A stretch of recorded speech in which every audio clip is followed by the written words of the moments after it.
Hello guys, in today's episode, before we begin, make sure to like and subscribe so you don't miss out when we post.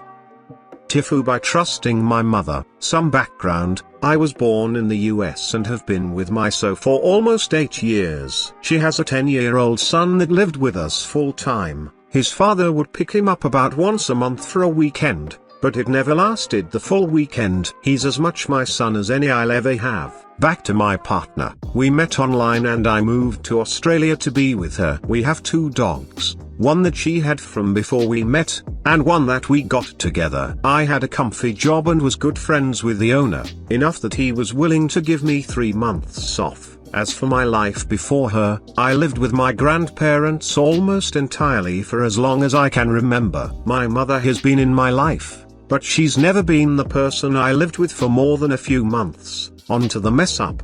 In 2021, my mother started pushing me to return to the US, citing my grandfather's apparent declining health. I was ensured that my expenses would be paid, as well as my return, which would happen within a couple months of being there. Flights had just recently started happening and I was afraid that I'd never get the chance to make peace with it if I didn't see him before he passed. I spoke with him and tried to find out more about what was happening, but he assured me that while his health had got worse, he was okay and that I didn't need to return. My mother insisted it was extremely bad and I caved. I ugly cried, leaving my partner for what I had thought would be no more than 3 months. I got a flight back that she paid for and met up with my grandfather there. My grandparents bawled when they saw me. I was honestly crushed by how much me being away had hurt the 2 of them. I felt a lot better after seeing them, and after we'd had our little reunion, I returned to my mother's place because they didn't have space for me and I didn't want to inconvenience them.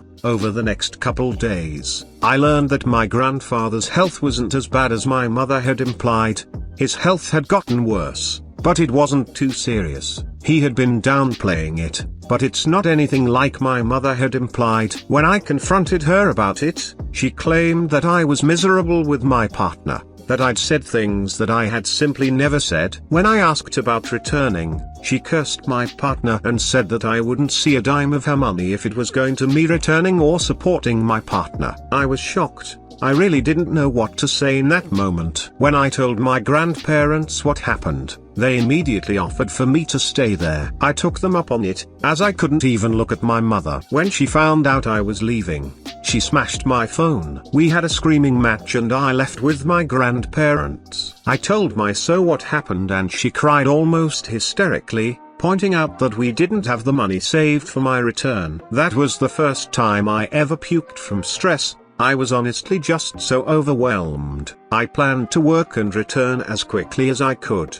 but my partner's back pain rapidly spiraled until the point that she wasn't able to work. She quickly got Centrelink payments, as she was a parent, and after some struggling, we ended up having to give up our house. I tried everything I could to make enough money here, but I couldn't cover the costs alone with a basic US wage. After we lost our house, she moved in with her father. My stepson's father threw a fit about it, but caved and allowed her to move out of state. We were both devastated by this point, but we made a plan to save enough money for me to return and rent a house. I spoke to my former boss and he said that he understood what was going on and would have my job waiting for me when I returned. Fast forward a few months and my stepson's father insisted on getting him for holidays. He went to him on Christmas and then my partner got a call telling her that he wasn't returning. My partner called me hysterical. I couldn't even understand her for a good 15 minutes. We looked into everything we could and spoke to people,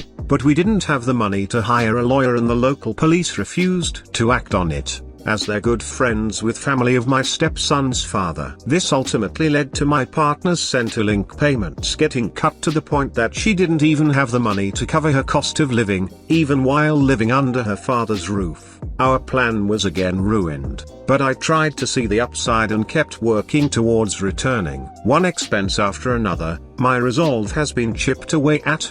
The most recent one is our dog needs surgery, one that's going to cost almost everything I've saved to this point. Roughly 2K of my $3 grand. My mother insists that she won't help me, laughs in my face when I told her that I was losing my house and said it was what that bitch deserved. I don't even understand what my partner did for her to get so much hate. She's one of the kindest people I've ever met. I've spoken to my mother maybe once in the past 6 months. She doesn't even bother trying to speak with me anymore. It's enough that I'm not with my partner, I guess. My grandparents simply don't have the money to help, nor would I ask it of them. They work hard for what they have. They're both at retirement age and neither have been able to comfortably retire yet. It's now been 2 years since I've seen the love of my life, my stepson, my dogs. This is the first time I've discussed this, but I just had to get it off my chest. I'm crushed. I honestly would give up right now if they weren't all depending on me,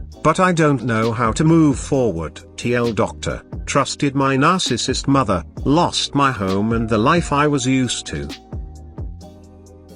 Why do I look like I'm a worker? Could be what I was wearing, but multiple people in the past have also mistaken me as a worker even in normal clothing in a dress code place. Was actually at the mall with my so and were looking for a dress for a wedding we'll be helping with. So of course we stopped at all the stores inside. I was in the back of the store waiting for my so while he tried some clothes he was planning on switching out for the wedding. So as he takes a while I patiently wait right outside of the small dressing room. Then I eye some on sale panties I like that are displayed a bit away from the dressing room. So I get out of the way from the entrance and start subtly sifting through them to see which designs I'd want. Keep in mind the workers are working in fashionable all black tight clothing, but I wore more bright natural colors in loose clothing and in a skirt. Some teenager girl walks near me, then kinda shifts in place before I turn to her and smile as way, oh hey there, haha, didn't mean to get in your way. She starts talking immediately though. Oh, can I use the dressing room please? Oh yeah, you definitely can, haha. I responded like this because I had assumed she knew I wasn't a worker and that she just wanted to make sure if you could just walk into an open stall. But based on my response and relaxed tone, she made a face of pure embarrassment while gasping dramatically. Her mouth just hung open as she stared unblinkingly at me. Oh my gosh, you don't work then? She blinked her eyes tightly and did an embarrassed wanting to die inside screech laughter fish gasping for air sound. She was literally hunched over and moving in slow-mo as she laughed lol. She was even comfortable enough to even sloth clap her hand onto my shoulders and moving both of us around drunk-like because she was so intoxicated with her embarrassment and laughter. All of that. Before saying in a very whispery raspy dried out laughter tone, here. I thought you were a worker here, haha. Off I laugh with her. I could see how my clean natural look might confuse her while I stood next to the dressing room. Maybe my panty hunt looked more like arranging the products. But after she wiped her laughter tears, apologized and went into the dressing room, and I told her it was fine and laughed back. My so eventually came out of the dressing room and told me he heard the entire thing lol. And we head on over to the next store. To which, in short, another lady mistaken me as a worker in a dressing room.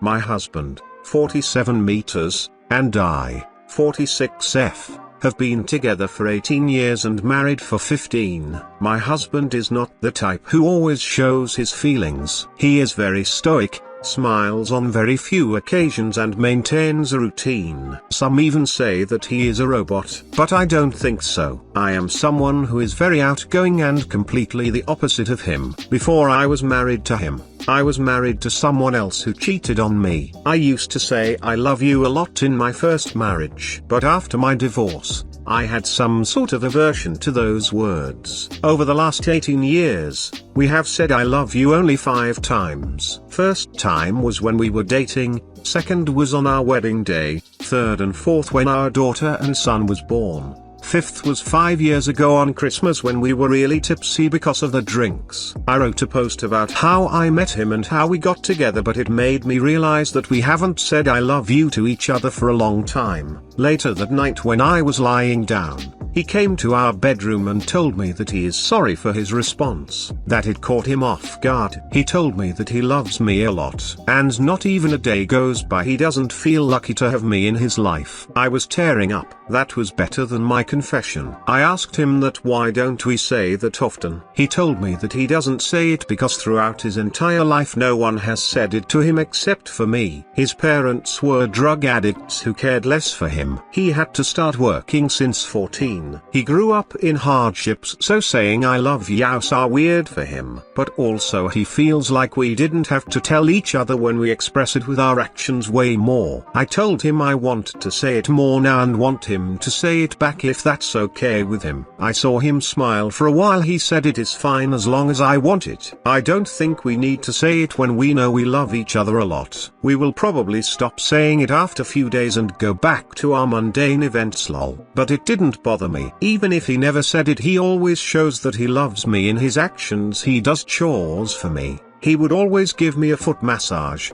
make me my favorite dish, even kiss me out of the blue. I do not have any complaints. He is the best husband anyone could ever ask for. But this was something that has been in the back of my mind for a while. We cuddle, we hang out, we make love, but still no I love yous. I would love to hear it and say it more often, but somehow it just makes me nervous. I decided to buckle up and just say it. It's just 3 words. So yesterday when he was reading a book on the couch, I stood in front of him and said, I love you. He looked at me and was confused. I repeated it. For the first time, I could see him get flustered. He told me okay. I was a little disappointed by his response. I thought he just didn't love me anymore.